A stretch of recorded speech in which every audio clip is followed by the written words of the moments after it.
Will Robinson here from Robinson's Automotive. Welcome back. Haven't seen you guys in quite some time, but it's all for good reasons.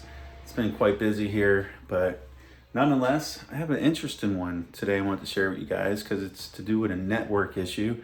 And I'm going to show you how I went about diagnosing it, pinpointing the issue, and all the steps that I went through systematically. Even though I already figured out the problem, I thought this would be a nice one to recreate for you. So without further ado, let's jump in there and we'll take care of it. And it keeps going. And there's 3 more in the shop. But the one we're going to be focusing on is that guy right there. Well, there's 4. There's one in the far bay as well. So this one happens to be a 2021 Hyundai Elantra. And the customer concern is that the vehicle started exhibiting some weird problems while driving. All the dash lights came on, brake light, engine light, ABS light, traction control, you name it. He's had a headlight light on this for a while because he has 2 different headlights in there. We'll go into that at a different time. That's not part of today's problem. As you can see, the tack isn't working either. So first thing I did was ran some codes. And if you come over here, I'll show you. I got my scan tool hooked up to it. And what you'll find is a lot of CAN communication pretty much across the modules. Another thing he mentioned is that his rear backup camera is not working. And so pretty much we have a network issue. All right, so what I want to do is just monitor that network. And one way I know about going ahead and doing that is essentially hooking up my breakout box, which I'm using the OTC test box. We got that hooked up to the data link. I got my scan tool piggybacked, and I got my oscilloscope.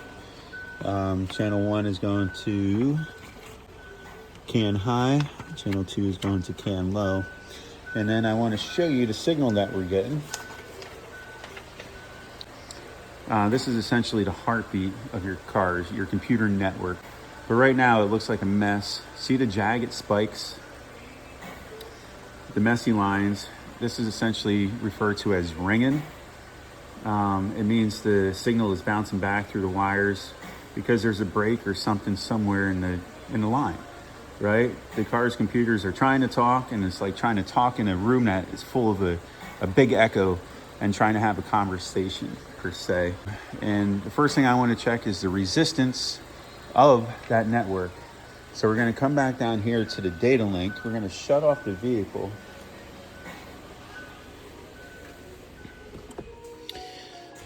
I could do it right here on pin 6 and 14, but if you don't have a breakout box, you can simply disconnect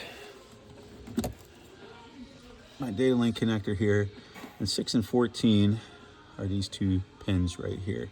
So what I'm going to do is get a DVOM, a digital volt ohm meter, right? Which I got out here. So we're going to disconnect this battery.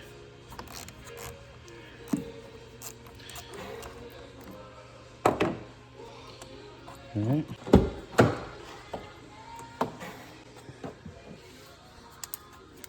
So if we come in here, you can actually see the data link is numbered.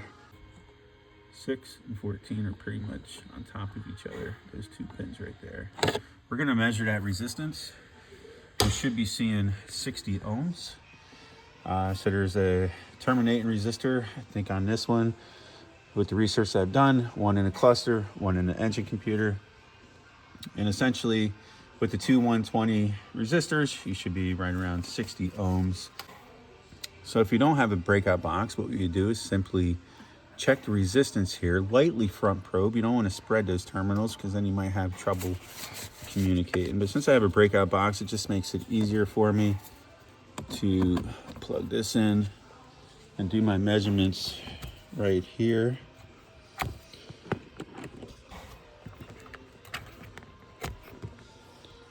Okay. Got this set up to resistance. We're going to put that where we can see it. We're gonna put 1 in 6, 1 in 14, and we're gonna see what we have. And as you see, we have 117, so essentially close to 120, right? What you would expect from one terminating resistor. So we're open somewhere, okay? And I'm going to show you why I didn't go after the cluster.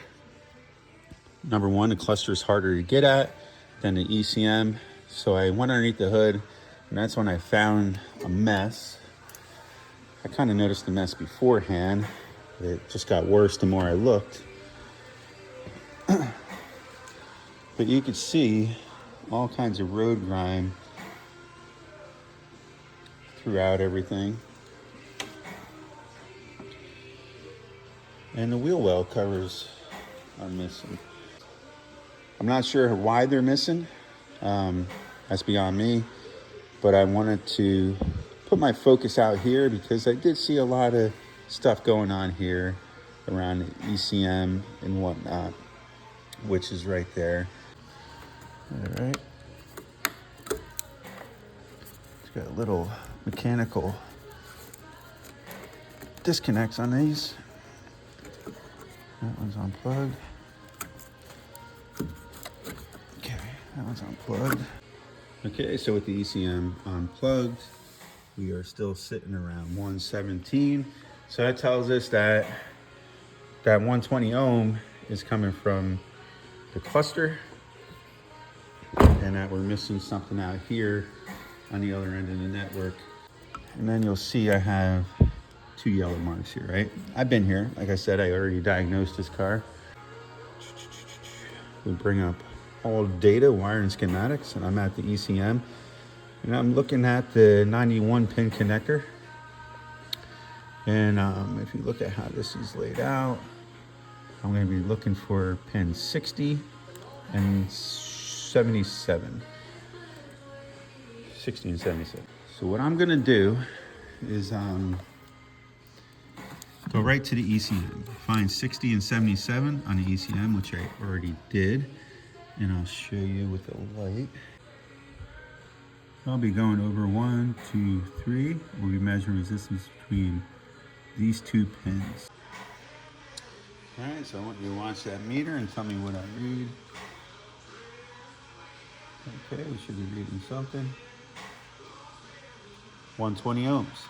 All right, so what that tells us is that our terminating resistor in the ECM is good. Okay, so we could rule out the ECM as a problem. Replacing that's going to do nothing. So now we're going to move our focus to the harness side. So if everything's good on this side, we should be measuring 120 ohms back from the cluster, right, or the rest of that network. So we're gonna put a couple adapters on here to lightly front probe that. Okay, so now we're going to find the 2 same pins, 60 and 77. And you can see I have them marked with the yellow marker there, right? So we're going to look at the resistance on this. And a good network should show about 120 ohms, right? Because we're reading the other half of the network. So I'm going to lightly front probe. You know, you don't want to, you can see my real fine pins.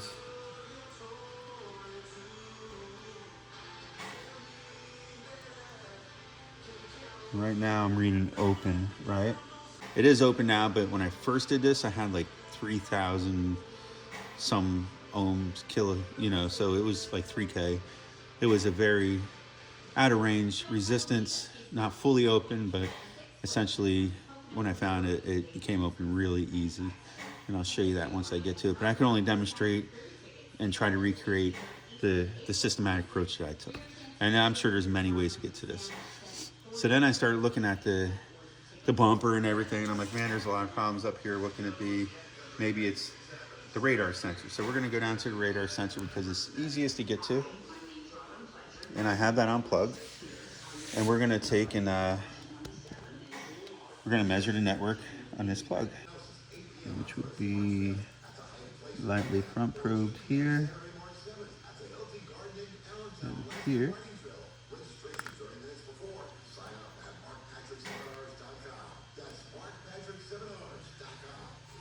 And what we find is that we have pretty much 120 ohms. So at this point, the network's good. All right, so what's going on? So I started looking a little deeper, and I was like, okay, I could go to the ABS module, which is back there. We can check it there, but it doesn't look as dirty and wet over there. So then I started looking closer at the wheel wells. And I'll show you what I found. So I came down here, and I'm like, wow, this is a mess, right? And I was like, where's this harness going down through the bumper? Let me see where that plugs in. And it was essentially clipped up here, if you can see that. So I slid it off its bracket. And I pulled it down, and I'm looking at it. And I unplugged it. When I unplugged it, I flipped the wires over. When I flipped it over, this white wire had a green crusty in it, and it just broke apart. Just with that little bit of pressure, I flipped it over, and you can see what that white wire belongs to is that yellow and white twisted pair. Hopefully I got you in. Hopefully you can see that, and I'm not moving around too much, but it's the yellow and white twisted pair there. As soon as I moved it, I seen the green crusty, and I'm like, maybe that's it. I pulled on the wire just a little bit, and it broke apart. Man, you can't make this stuff up, but this is why it's so important to have your covers on, because what happened most likely is that maybe a stone or something got swung around, nicked that wire, and now it's getting a salt bath. You know, if there's a slight nick on any of these wires, it's going to happen and be problematic. So what we're going to do is now, I'm pretty much where I left off. I stripped these two wires back, and we're going to connect them together. Short term, I'm just going to twist them together. And then we're going to measure resistance back up here. And then we'll measure resistance back at the DLC. And we'll see if we're down around that 60 ohm mark. And if we are, we'll make a permanent repair. All right, for now, I just have them twisted together a little bit. We're gonna go up top. We're gonna measure our resistance and see if we have 120 ohms on the harness side.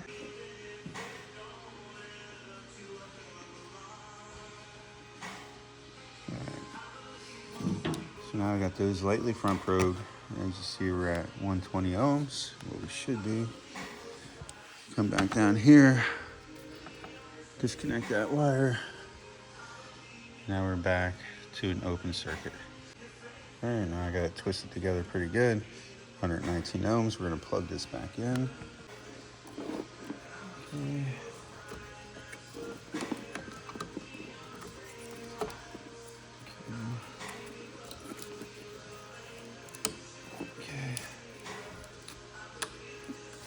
One thing I did before I unplugged this, I took an air blower and blew everything down. So if you have, hopefully you never come across a mess like this, but if so, just blow it down with air. Now we're gonna go inside. All right, 6 and 14. We're gonna come here. What do we got, boys? 60 ohms, perfect. Now, before I make a permanent fix, I believe this vehicle is fixed for now. We're going to see if everything returned. So we start up the vehicle. We'll see how this looks. Hook the battery back up. I want to take a look at this terminal later because I don't like the way I tighten it up and still, it's not too bad that time. All right. This is why you want to check it with the battery disconnected. All right, let me start this up for you. Our tack is back. Our ABS light is out. All the other lights are out. We have one warning message and a headlight bulb message. That's because he has the wrong headlight in there, so we're ignoring that. But the vehicle is on, the door is open. Looks like we have communication back. Let's see now what this signal looks like. It would help if I plugged it back in, wouldn't it? Channel 1 is green. I believe I had that in high. Channel 2 is low. Had that in 14. Oh yeah, I know it's going 100 miles an hour, but I can tell already. Bam. Now if you look, there's no more sharp bounce backs, no more echoes per se. Everything looks crisp, and it's pretty much mirroring each other just like I would expect. I'm assuming if we take and we clear out the codes, we'll have communication back with everything. All right, well, I'm going to wrap this one up here. We're going to go out there, perform a proper weather-tight repair on that broken conductor, and then we'll seal that up. Of course, this is going to come with a disclaimer that he has to get those covers installed, and that there's also additional concerns because everything out there got that same salt bath, so he may have some underlying issues pop up down the road. His next priority should be getting new covers, having them installed, cleaning everything down to help, mitigate any potential of that stuff staying within those harnesses and keeping that road grime at bay. Well, after this repair, everything returned back to normal. I was able to drive the car, taking it in and out of park without overriding. Tachometer's working. Everything's communicating. Until next time, guys, I hope you enjoyed. Stay tuned.